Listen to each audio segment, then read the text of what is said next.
Hi, it's Tom of Ottawa, and tonight our supper is roasted pork tenderloin and roasted butternut squash.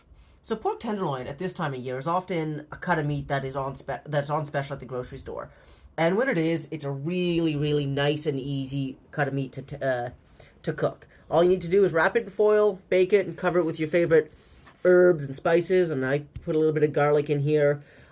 If you happen to be in Ottawa, they were on special at the Superstore on Richmond Road this week.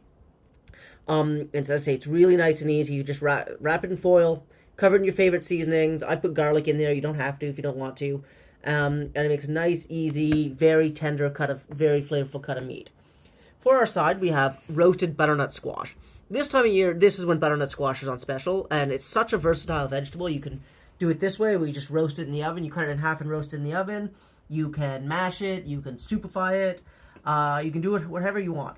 The way I did it was I just cut it in half, basted it with a bit of olive oil and some spices. I'm doing a little bit of a sweet and savory combination where you're using basically seasoning for pumpkin spice, which contains 0% pumpkin, but it contains nutmeg and cinnamon and cloves and ginger. So it has a nice little sweet and savory. I also added a little bit of salt and pepper to it, just a little bit of things. So depending on how firm you want it, I like mine a little bit firmer, so I didn't leave it in the oven quite as long, the squash.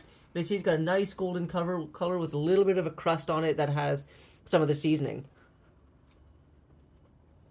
And it's really nice. It's very flavorful.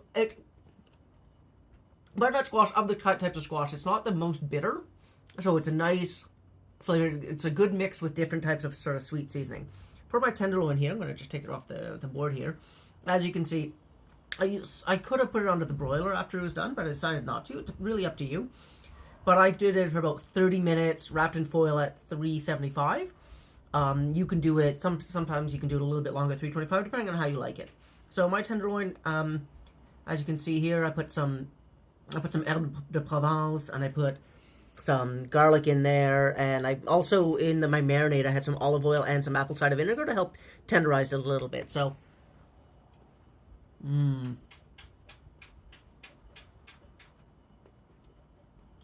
can really get the tenderness, especially with the apple cider vinegar that tenderized it.